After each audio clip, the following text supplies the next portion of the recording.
पूरे देश में आज रात 12 बजे से संपूर्ण देश में संपूर्ण लॉकडाउन होने जा रहा है।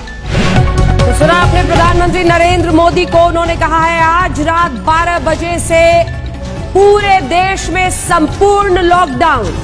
हालात ये हैं कि देश में कई जगह सड़कों पर बिहार के मजदूरों को भूखे प्यासे पैदल जाते हुए देखा जा सकता है।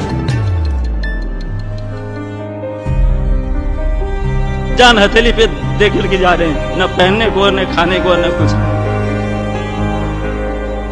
कैसे मर जाऊं, क्या रहूं, क्या खाऊं, कोई सुविधा नहीं तो क्या करूं। तो हम लोग नहीं जाएंगे तो यहाँ मर जाएंगे भूखा प्यासा।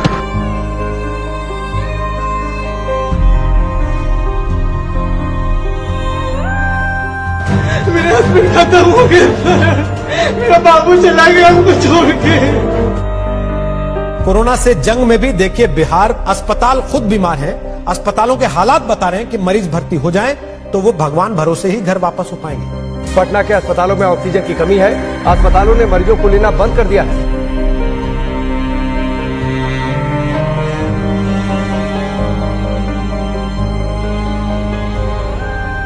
समझ लो ऐसी यादें हैं कि मरते दम तक नहीं भूल पाएंगे।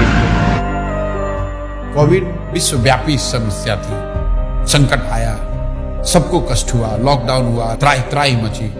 लेकिन पूरे देश में जो दुर्दशा बिहार के लोगों की हुई, लोगों ने बिहार के लोगों को घरों से निकाल दिया।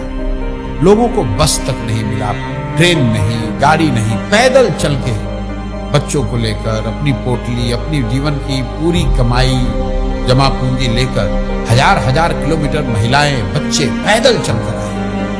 महीनों तक वो नजारा चलता रहा और हम जैसे लोग सारी शक्ति, ताकत, साधन होने के बावजूद कुछ नहीं कर सके। ऐसा लगा कि नहीं, अगर भगवान ने शक्ति बुद्धि दी है, कुछ ऐसा करना होगा जिससे कि समाज सुधरे।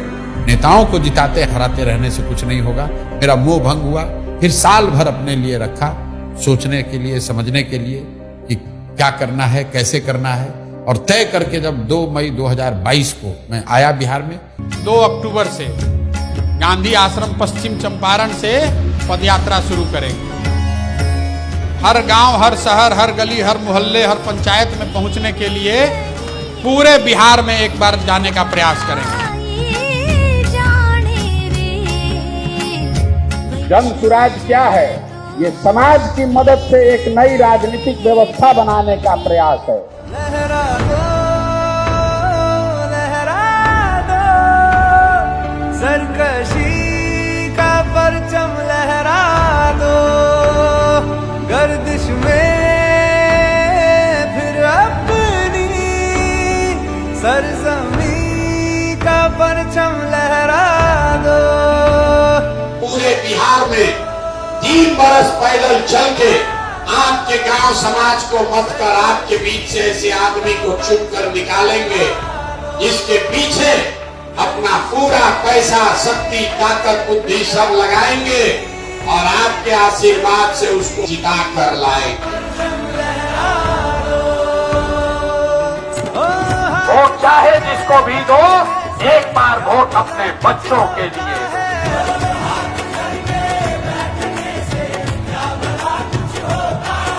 वोट देते समय स्वार्थी बनिए, अपना और अपने बच्चों का हित देखिए।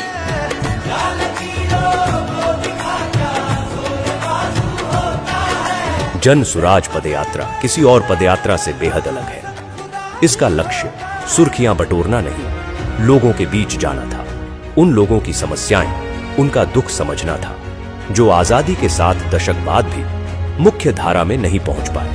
प्रशांत किशोर उस बिहार को ढूंढने निकले थे जो विकास की दौड़ में इतना पीछे छूट गया था कि वहां उम्मीद की कोई किरण तक नहीं पहुंचती थी, जिसे देश के सभी नेताओं और दलों ने न सुधर पाने वाला राज्य मान लिया था। जन सुराज पदयात्रा का कोई समय निर्धारित नहीं है। जब तक एक पंचायत की सभी समस्याओं का पता न चले, अलग अलग समाज और वर्गों के लोगों की मुश्किलों का पता न चले, तब तक प्रशांत किशोर उसी पंचायत में रहते।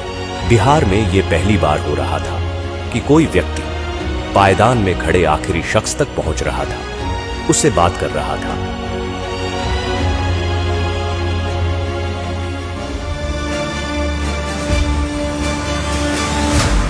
रात में पदयात्रा जहां खत्म होती, वहीं कैंप लगाया जाता। इस कैंप में प्रशांत किशोर 200 से 250 पदयात्रियों के साथ रुकते। न सोने की सही जगह थी, न पीने का साफ पानी।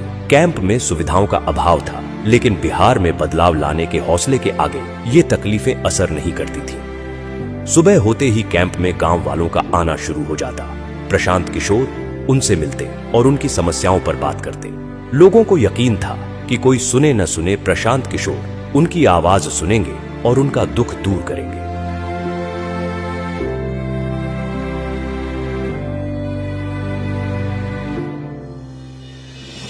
पदयात्रा हर वक्त चुनौतियों से भरी हुई थी। हर पल एक इम्तिहान था। कई सड़कें ऐसी थीं जहां सिर्फ पत्थर नजर आते थे। वहीं कुछ गांव ऐसे थे जहां सड़क पहुंची ही नहीं थी। कभी इतनी बारिश होती कि घुटने तक कीचड़ भर जाता, तो कभी इतनी तेज धूप होती कि 2 कदम चलना भी एक चुनौती बन जाता। लेकिन इन सब के बावजूद प्रशांत किशोर चलते रहे।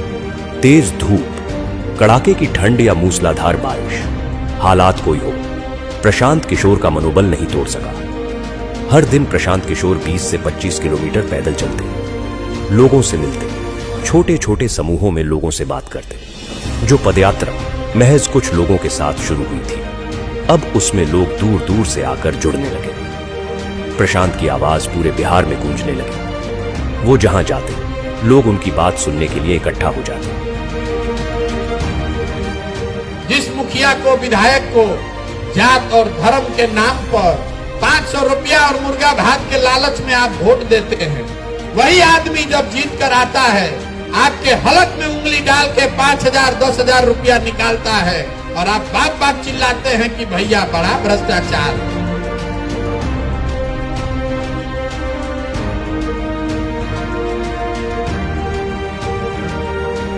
लेकिन इसी बीच कुछ ऐसा हुआ जिसने सबकी सांसें अधर में लटका दी। लगातार खराब रास्तों पर रोजाना 20 से 25 किलोमीटर चलने की वजह से प्रशांत किशोर की कुछ मांसपेशियां फट गईं। वो चलने फिरने में असमर्थ हो गए। डॉक्टर ने उन्हें कुछ हफ्ते आराम करने की सलाह दी।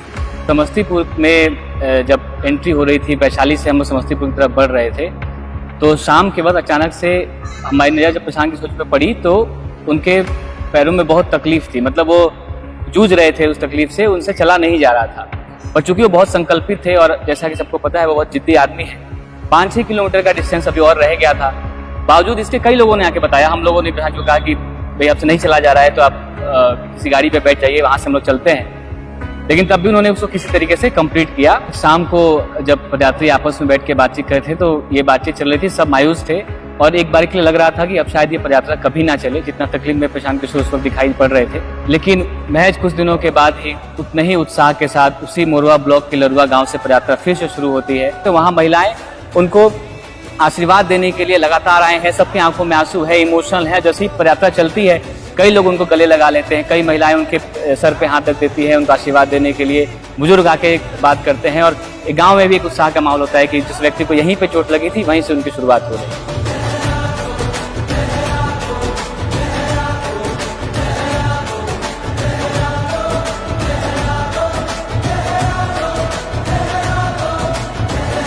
कई लोग हमको कहते हैं भैया बड़ा कठिन काम ले लिए। मेरे घर वाले, मेरे दोस्त मित्र, जानने वाले, सहयोगी सब यही कहते हैं ये तो बहुत कठिन काम आपने ले लिया है। मैं कहता हूं भाई कठिन है इसलिए मुझे करना है, कोई दूसरा नहीं हिम्मत करेगा इसलिए मुझे करना है।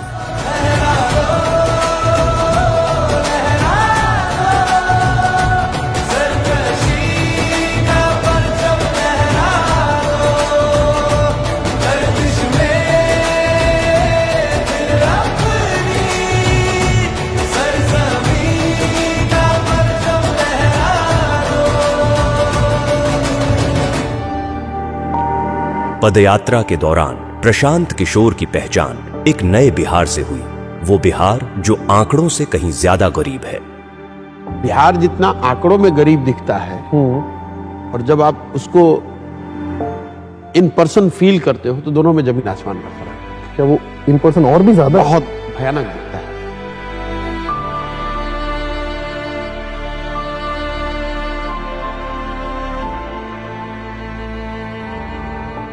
जब आप उसको विजुअली देखते हैं, इंटरैक्ट करते हैं, तो कभी कभी वो मतलब घबराहट सी होती है, इतनी मतलब है घबराहट होती है, यार ये कैसे सुधरेगा, कितना पीछे छूट गए हम लोग। क्वाइट कॉमन, आप किसी भी सभा में आप बैठते हैं तो 5-10 ऐसी बूढ़ी महिलाएं आपको मिल जाएंगी, बुजुर्ग मिल जाएंगे जो कहेंगे कि हमारे पास कुछ नहीं है, 400 रुपये पेंशन मिलता है, वो भी नहीं आ रहा है, बच्चों ने मुझे निकाल दिया है, मेरे पास घर नहीं है। वो घबराहट होती है मुझे, घंटों में सोचता हूं कि यार कैसे वो मैनेज कैसे करते हैं 400 रुपये में।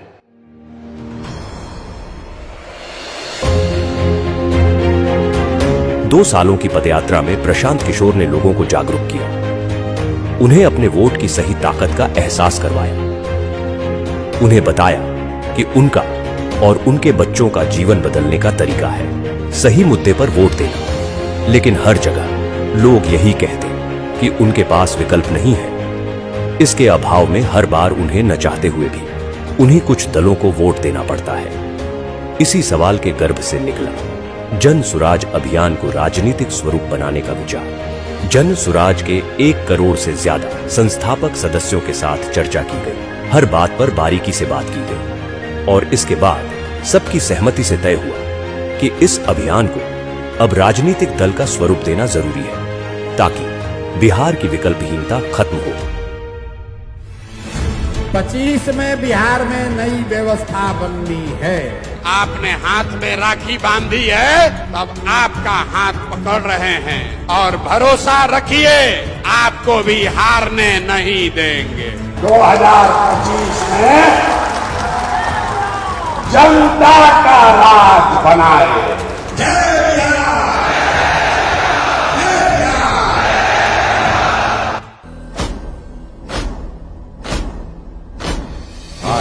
है प्रचंड बोल मस्तकों के झुंड, आज जंग की घड़ी की तुम हार दो।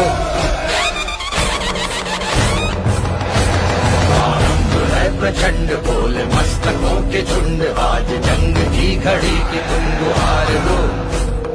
मान वान शान या कि जान का हो दान, आज एक धनुष के बाण पे उतार लो।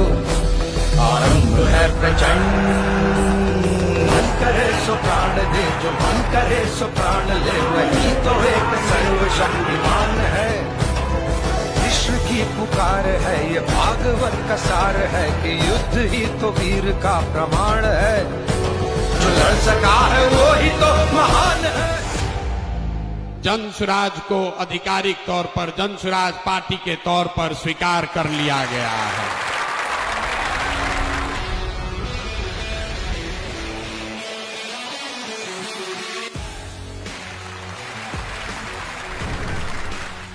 जन सुराज बिहार के युवाओं की जिद है कि जिस बिहार को इस देश के बड़े बड़े दल और नेताओं ने न सुधर पाने वाला राज्य, जातियों में बटा हुआ राज्य मानकर इसके हाल पर छोड़ दिया है, उसको सुधारने का जिम्मा यहाँ के युवाओं ने उठाया है। ये हमारी जिद है। जन सुराज बिहार के युवाओं का संकल्प है कि अगले 10 बरस में देश का सबसे गरीब और पिछड़ा राज्य बिहार, इसको देश के 10 सबसे अग्रणी राज्यों में शामिल कराकर ही दम लिया जाएगा। तो जन सुराज जिद है युवाओं का, जन सुराज हमारा संकल्प है, जन सुराज एक नई व्यवस्था है, लेकिन सबसे बढ़कर ये जन सुराज का सपना है।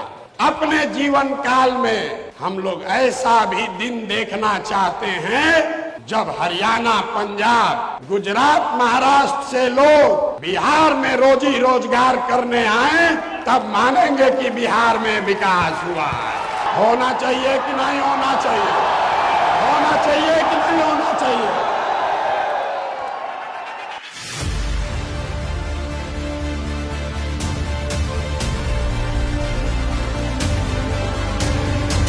कार्यवाहक अध्यक्ष जिसको नियुक्त किया जा रहा है, जिनके नाम पर सबकी सहमति है। वो सज्जन यहाँ मधुबनी के हैं जिनका नाम है मनोज भारती। ये इसलिए नहीं है कि ये दलित समाज के हैं, ये काबिल हैं जो दलित समाज के भी हैं। ये पहला ऐसा दल होगा जहां पर उम्मीदवारों का चयन जनता के द्वारा किया जाएगा। जनसुराज अपने संविधान में लिख रहा है राइट टू रिकॉल। अगर टिकट पाने के बाद, आपका वोट लेने के बाद भ्रष्टाचार चालू किया तो उसका चाबी आपके हाथ में है। 2.5 वर्ष में उसको वापस बुलाया जाएगा। जनसुराज पार्टी का जो आधिकारिक झंडा होगा उसमें महात्मा गांधी के साथ साथ संविधान निर्माता बाबा साहब अम्बेडकर का चित्र भी शामिल किया जा रहा है। कमर कस लीजिए, जंग की शुरुआत ठान दी है, अब हम लोग पीछे हटने वाले नहीं हैं। जय बिहार, जय बिहार, जय बिहार, जय बिहार, जय बिहार। प्रशांत किशोर ने आज अपनी नई पार्टी लॉन्च की। पार्टी का नाम है जन सुराज पार्टी। इस मौके पर पटना के वेटरनरी ग्राउंड में प्रशांत किशोर ने बड़ा कार्यक्रम किया। उन्होंने कहा कि वो बिहारियों के सम्मान के लिए काम करेंगे। पार्टी के झंडे पर बापू और बाबा साहब दोनों की फोटो होगी।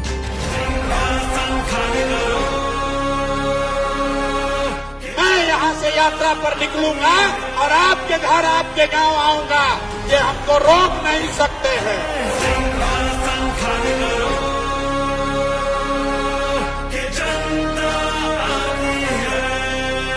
6 महीने के लिए कमर कस लो और अपने इस बेटे, अपने भाई पर भरोसा रखिए। नवंबर में आपको नई सरकार बनाकर, जनता की सरकार बनाकर देंगे।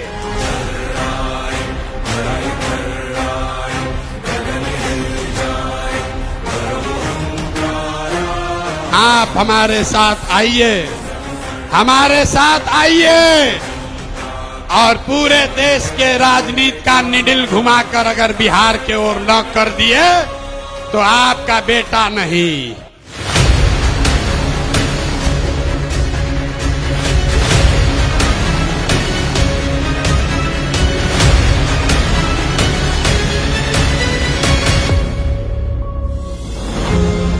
दल बनने के बाद एक बार फिर प्रशांत किशोर ने लोगों के बीच पहुंचना शुरू किया। इस यात्रा को नाम दिया गया बिहार बदलाव यात्रा।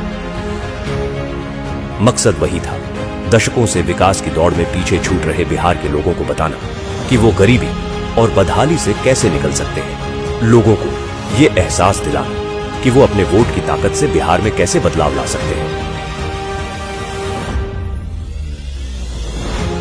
यात्रा की शुरुआत जयप्रकाश नारायण के पैतृक गांव सिताब दियारा से हुई, लेकिन वहां पहुंचकर पता चला कि जेपी के घर का बिजली कनेक्शन कटा हुआ था क्योंकि बिजली बिल का भुगतान नहीं किया गया था। इस स्थिति से साफ हो गया कि 40 साल से जेपी के नाम पर राजनीति करने वालों की मानसिकता क्या है। प्रशांत किशोर ने इस स्थिति को जनता के सामने रखा।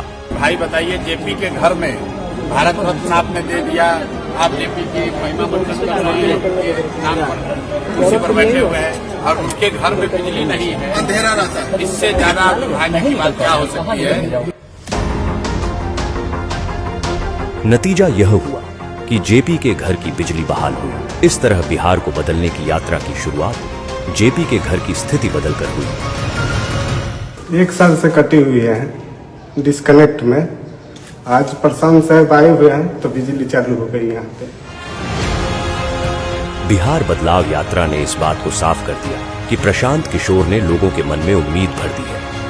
वो जहां जाते हजारों की भीड़ उनके स्वागत में खड़ी रहती। लोग दूर दूर से प्रशांत किशोर को सुनने आ रहे थे। वोट बिहार का तो फैक्ट्री कहाँ लगना चाहिए, बिहार में कि गुजरात में? सबको बोलना है, वोट बिहार का तो फैक्ट्री कहाँ लगना चाहिए, बिहार में कि गुजरात में? बिहार में कि गुजरात में?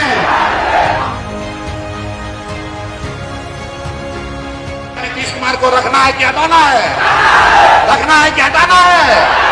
रखना है कि हटाना है? हाथ उठाकर बोलिए, रखना है कि हटाना है?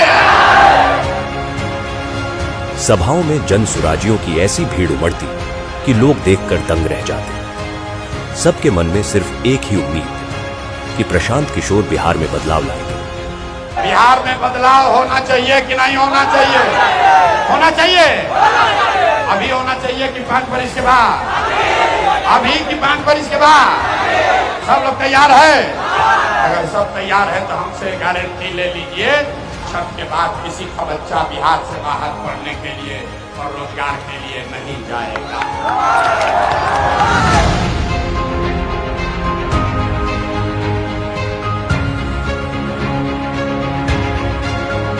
प्रशांत किशोर ने बिहार में इन 3 सालों में जो करके दिखाया है, उसने बिहार की राजनीति की दशा और दिशा दोनों बदल दी है। प्रशांत जी को देखता हूँ आजकल घूम रहे हैं पूरा बिहार, गांव-गांव जा रहे हैं, बहुत परिश्रम कर रहे हैं। उनकी बातें तो बड़ी इंटरेस्टिंग और बड़ी फैक्ट वाली बातें करते हैं वो। प्रशांत किशोर जो है, इसमें कोई डाउट नहीं है कि एक शक्ति के रूप में एक ऑल्टरनेटिव पॉलिटिकल पार्टी के रूप में अपने को एस्टैब्लिश नहीं किया हो। मैं प्रशांत किशोर जी को फॉलो कर रहा हूँ क्योंकि उनकी बातें कनेक्ट करती हैं मेरे से। वो तथ्य रखते हैं सामने और सार्थक बातें करती हैं, पॉजिटिव बातें करते हैं। कास्ट या रिलीजन और इन सब से उठ के बहुत ही प्रैक्टिकल बातें। बिहार में प्रशांत काम कर रहा है, मुझे उनसे बड़ी आशा है। मुझे उनमें बड़ा तेजस्वी युवक दिखाई देता है जो बिहार का दर्द जी रहा है। 3 साल से गांव-गांव रोड वो घूम रहे हैं, लोगों के बीच में जा रहे हैं। ये इस चीज को मैं दाद देता हूँ, सलाम करता हूँ उस भावना। प्रशांत किशोर जी को जब मैंने अभी देखा लास्ट सम 2-3 इयर्स से बिहार के लिए बात करना, तो लगा कि नहीं, ये एक परिवर्तन करने की समय है और इस परिवर्तन के क्षण में मैं अगर उनकी ताकत नहीं बनूं पीछे से, तो फिर मैंने क्या किया? फिर मैं समझती हूँ कि ये भी एक मोमेंट है कि बिहार की जो परिवर्तन की बात है, सपोर्ट करने की जरूरत है उनको। भारत की जो राजनीति उसमें प्रशांत किशोर जैसे लोगों का बोलबाला होना ही चाहिए। प्रशांत किशोर तो बहुत बढ़िया आदमी, राजनीतिक सूझबूझ तो उनके अंदर खसक है। अब तो हवाएं ही करेंगी रोशनी का फैसला, जिस दिए में जान होगी वो दिया रह जाएगा। वो आदमी गांव-गांव में जाकर के अब ऐसी स्थिति क्रिएट कर दिया है कि चर्चा हो रहा है उसका। कांधों लगा रहना और जाना, हर लोगों के गांव में बिना सिक्योरिटी के चलना, उतना हिम्मत के साथ चलना, तो मैं देख रहा हूँ एज ए जर्नलिस्ट। तो उस आदमी को सैल्यूट के सिवा हम कुछ नहीं कर सकते।